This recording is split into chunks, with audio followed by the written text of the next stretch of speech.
Hello everyone and welcome to the I'm the Immigrant channel. Today we'll be taking a look at the Romanian Wasr 10, and I got this Wasr 10 sometimes last year and it's just been sitting in my safe, and I recently shot it for the first time, I think last week. I'm going to take a look at it today, how it differs from the PSA Aks, and if it's still a viable option for a range rifle, self-defense rifle, or just the SHFT rifle in general. We're gonna get into everything I've done to the rifle since I got it and my opinions about it once I took it out to the range. Let's get into it.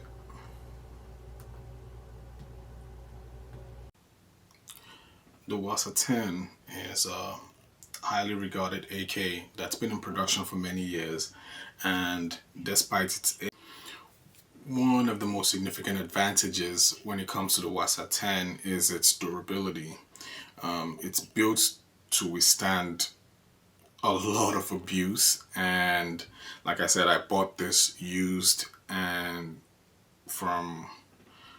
it was really put to use by whoever had it before me, but it's still accurate when I took it out, still functioning properly.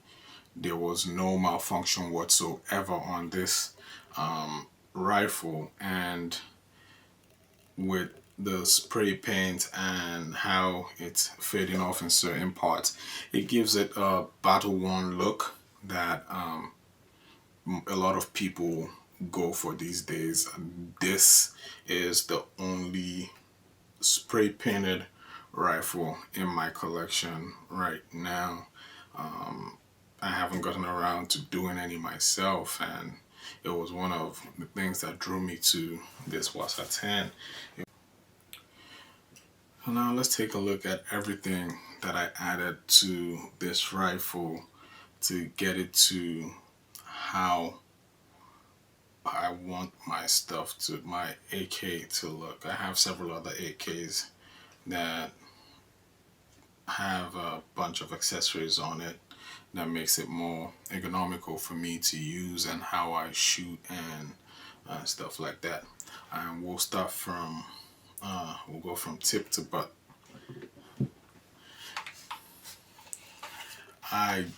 It came with a slant muzzle brake, and what I did was I changed it out for Midwest Industries 2-chamber brake, and I must say this is really effective, right? And it's a little bit wobbly because of the pin in front that holds the brake is a little bit loose, but I had no issues when I took this out to the range. I put like 120 150 rounds through this and there was no issues whatsoever. It didn't come off or anything. Something that really irks me about the Midwest Industries 2-chamber brake is that when you put it on and you time it correctly, the Midwest Industries logo is upside down. So the Midwest Industries logo is at the bottom, and at the top, I know you may not be able to see this, it says Made in America. I did ask a bunch of people who own the muzzle brake, and they haven't noticed it on theirs until I asked and they went back to check, and it's the same thing on theirs. I'm guessing it was just designed that way, but it is timed correctly and no issues whatsoever when I took it out to the range. Coming to the handguard, so when I bought it, it also came with a Midwest Industries handguard, and I already had Midas Industries AK handguard on one of my PSA Aks, and I just wanted to change things up a little bit. I had this Vanguard handguard from, can't remember where this is from, but if I remember, I'll put it up. I'll put the name up in the screen. And I've had this for a while, and I just didn't use it for anything, and it became really, it felt like it was waiting to get put on this AK, and I put it in. It fit no problem whatsoever. It's a really good fit, and everything. It did take a little bit of I had to do some slight adjustments, because as we all know, you have to adjust stuff on your AKs to get it to fit properly. So slight adjustments just to fit this properly, but nothing like, I spent at the most 10 minutes on it and everything fit perfectly. Now I got this extended charging handle from Palmetto State Armory, and I put it on it. I must say it fit good, but when I took it out to the range for the first time, I put a couple of shots on it and it flew off.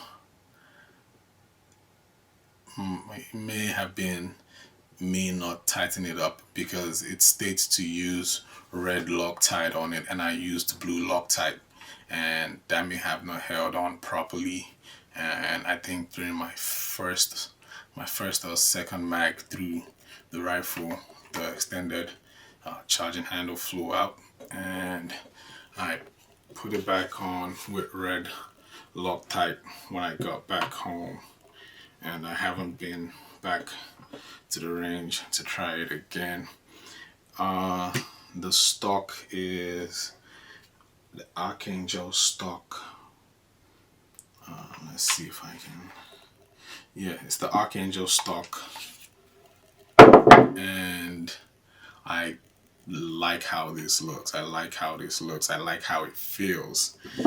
You can adjust it for length of pull, and it comes with a cheek riser, and it fits this rifle pretty good. You don't have to. I'm someone who likes to spend not too much money on stuff that I can get an appropriately priced alternative to. I could have gone with any of the other expensive stocks, but I went with this one because it's an AK. You don't have to. It's designed to function with the most minimalist accessories on it. So this felt right, just putting this on it.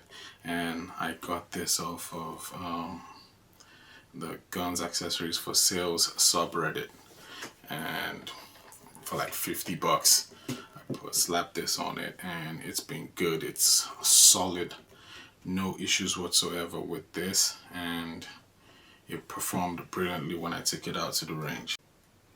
So I just broke it down into its constituent parts.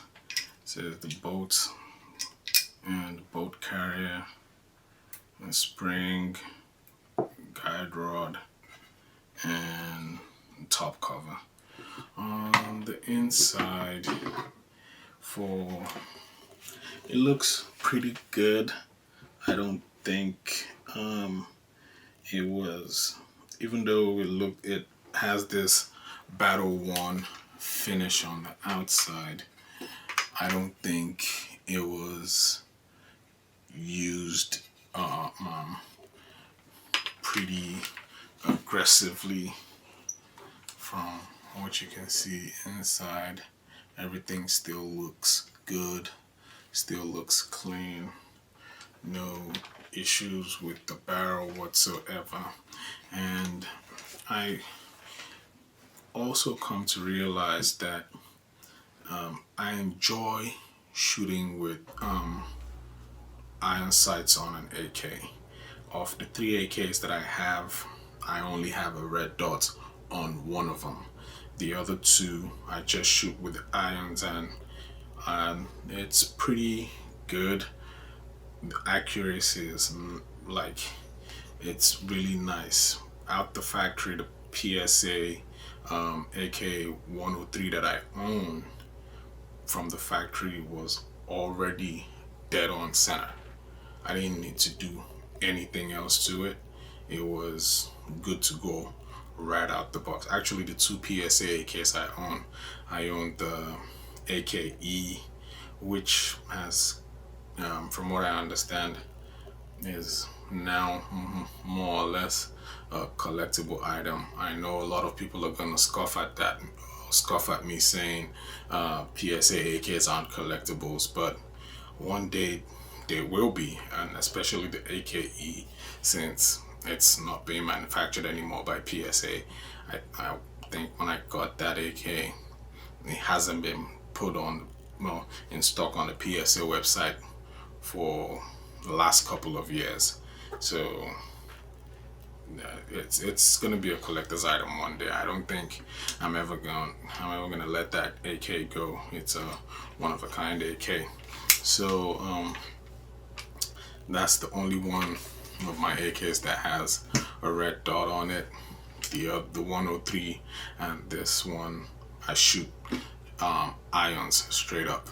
I find them to be really accurate.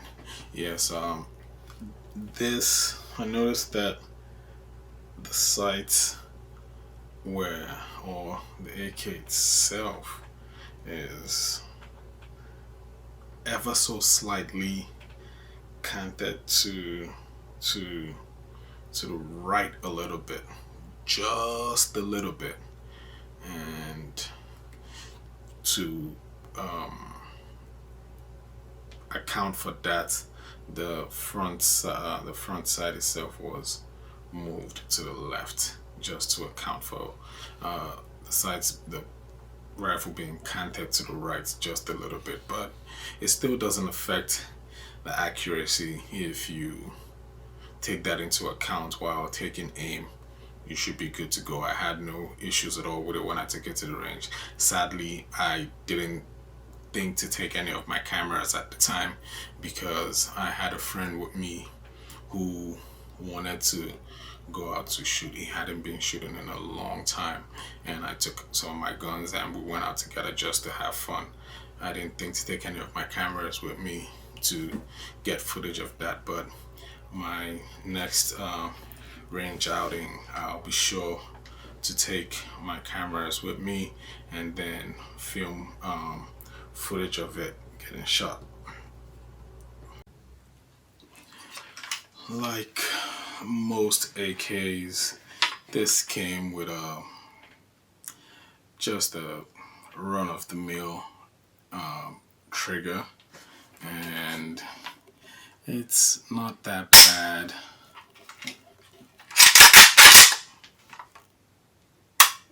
So it's okay. No, I have a ALG on my PSA AKE, and that's the gold for me.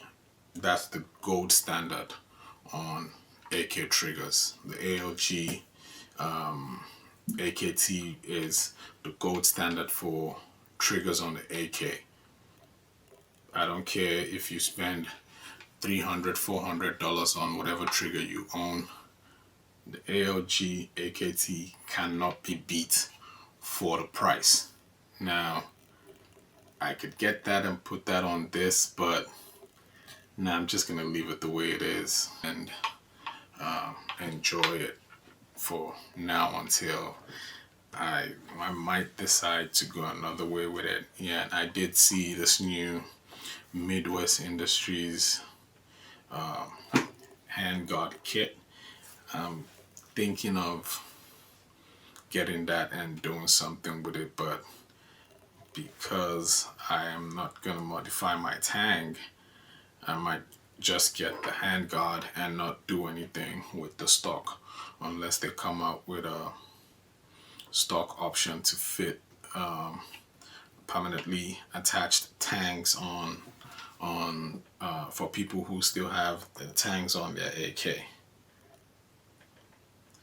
So final thoughts on this, and for what it cost me to get this, I think I paid 500 or thereabout, or less than 550. I paid less than 550 out the door for this, and it already came with a Midwest Industries handguard. It actually came with a Circle 10 triangle stock, and I didn't want that because I couldn't adjust for length of pull to or anything to have it fit me the way I want, so I took that off and put this Archangel stock on it, and the Vanguard handguard from Fab Defense. Yes, this is the handguard is from Fab Defense.